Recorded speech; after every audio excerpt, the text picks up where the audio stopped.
Good evening, everyone. I bet y'all thought you weren't going to get a podcast from me this week, and you almost didn't, but here I am. So, we are obviously in Advent week 4. I'm a day late, but we're here. And so kind of starting this off the way I've started all these other Advent reflections off, going over the week that we're in. So again, Advent week 4, the 4th week theme is love.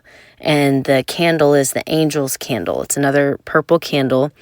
And it all centers on Christ's love for the world in sending his son. We have been busy as ever over here this week with Christmas programs this past week. Christmas programs, kids getting over illnesses, last minute Christmas shopping, just getting our place ready to host, like I've been talking about. And the balance of enjoying the season and being too busy, it's been a tight one this year, but I also attribute that to the ages of our boys, and frankly, the exhaustion I think is worth it, and I think we've done a decent job of putting in efforts for the whole family. But I wanted to talk a little bit, I was just thinking about the theme of love, and I wanted to talk a little bit about the places that I have felt Christ's love the most throughout all of the things that we've had going on recently. Number one, I guess in no uncertain order, but here we go. Number one, I would say the boys' Christmas program. Grace Lutheran, where the boys go, they do a fantastic job with the Christmas program. All of the age groups of the kids, they all do different songs. There's a handbell ensemble and percussion and all kinds of things. I'm leaving things out, but it's fantastic. And something about children singing Christ-centered Christmas music just has the effect that you would think. So I was thinking, and I was like, man, because when we go to that, I'm always impressed with the attendance from just the church. Like, they don't have any kids there, but they go to church there and they know about the Christmas program, so they go. And I always think that's so cool.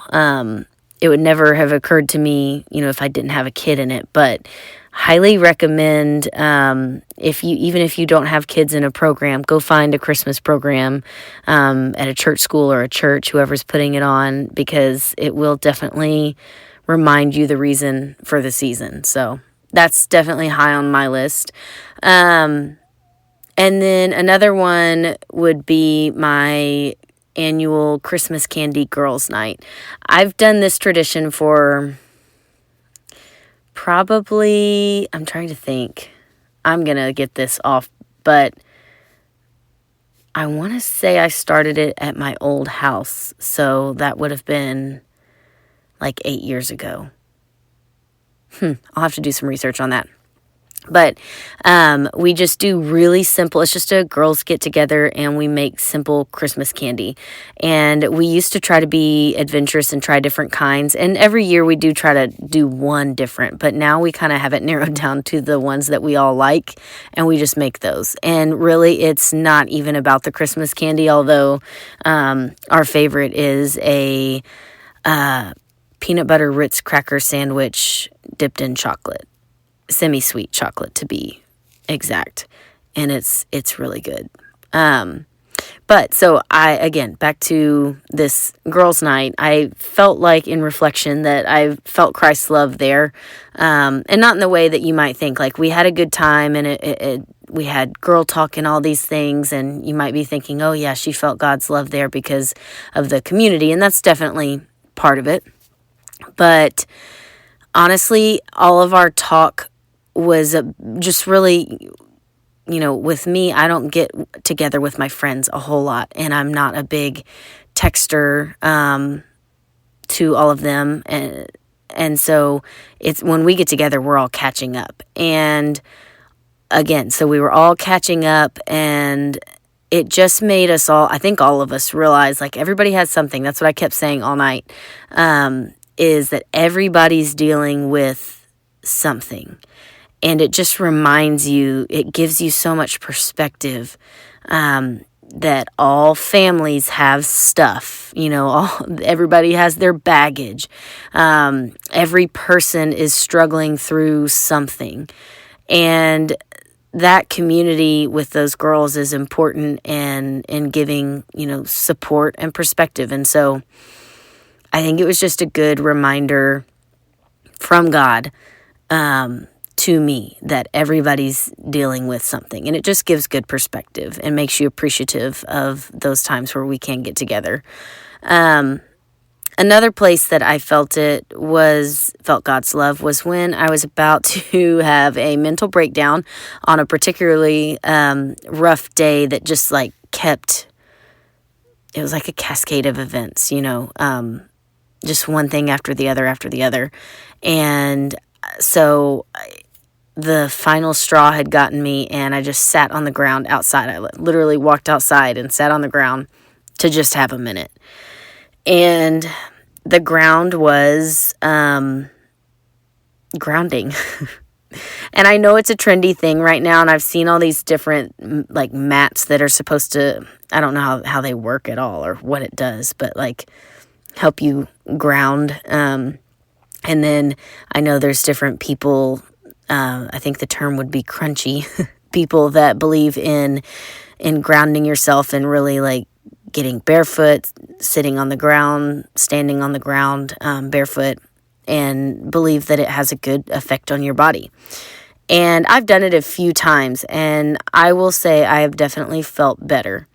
And that, I think that helped me this past week when I was about to have my little mental breakdown, because I really did avoid the mental breakdown. I thought it was about to happen, and then I sat on the ground. And I'm big on, if you're around me and my kids while they're having any of their meltdowns, you'll hear me say, deep breaths, deep breaths. And so I'm big on deep breaths, even for myself. And I sat there and felt better. And so that for me translated to my feeling God's love, because it's how cool is his creation that it can have that effect on me. I don't know if it does you, but it does me. So those are some of the ways that I've felt God's love through this season in reflection. Showing Christ-like love for someone can look different. We talked about where I've felt God's love. Let's talk about showing Christ-like love for someone can look different. And I was thinking about this week. Showing love it's a good thing to say and obviously a good thing to do, but when you really think about it, what does it mean? I feel like it's a little bit of an ambiguous term. So I was thinking about that this week. How do we show Christ's love? And for me, this week, I am attempting to show Christ-like love to my kids and family and people, just by being extra patient, giving extra grace, even just when we were checking out in the grocery line. I mean, I feel like grocery stores and just stores in general get slammed during this season. And so giving even extra encouragement to those grocery store clerks and stuff, I think can go a long way. Working hard to empathize, putting in overtime to empathize with people and trying to be a good example. So those are some of the ways that I'm trying to be cognizant of showing Christ-like love. And while some people may, listen to our podcast and go, man, they're always busy. They really should slow down and say no to some things. First of all, we do, but we have seasons that are way more chill. But another way that we are loving people in this season is by hosting and preparing our home. And has it been a lot this season? Yeah, but it's also been such a joy, and we're really excited to welcome people in over the next few days. And again, show them Christ-like love. by just having been thoughtful in preparation of our home. So, hopefully anyways. Okay, quick Advent box update, because I'm particularly excited about this, because at the beginning of this week, I thought I was going to have to come to you guys and say, like, okay, leaving out my Advent box and just letting the boys take it upon themselves to pick toys to donate, has not worked. But it has. There are toys in the box. I think it mainly has been June, which is he's our oldest, and he's the one that I mainly wanted to get through to.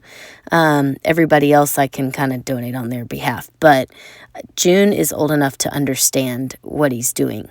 And I do think that it worked well. If you listened a couple episodes back, I talked about how I've done this practice before, but it's been more of like a, okay, June, let's sit down and go through some of your toys and see, if we can donate some. And I feel like that was overwhelming for him, because it's like he was put on the spot, and then suddenly everything, becomes important and something that he wants to keep. And so I was curious if this would have a better effect on him, doing it this way, where I just kind of left the box out, told him what it was for, brought it up, multiple times.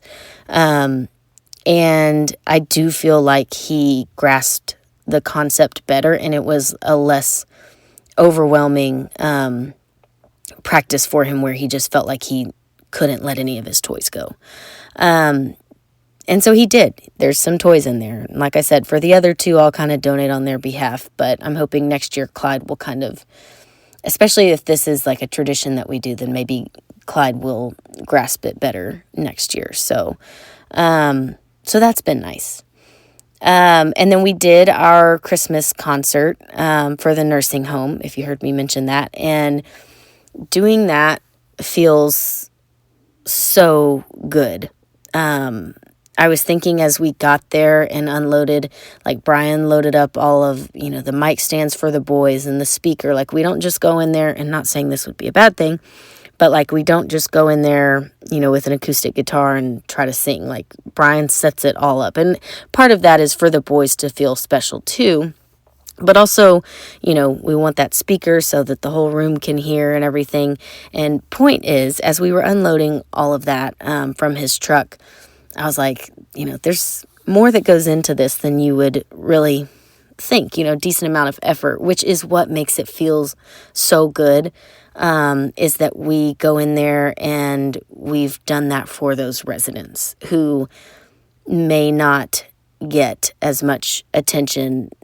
Definitely throughout the year they don't. Maybe they do. Hopefully they do during seasons like Christmas. But it just feels so good to put in those efforts for those residents. And, it doesn't have to be a nursing home, but I highly recommend finding something that makes you feel that way around Christmas and make it a tradition for you and your family.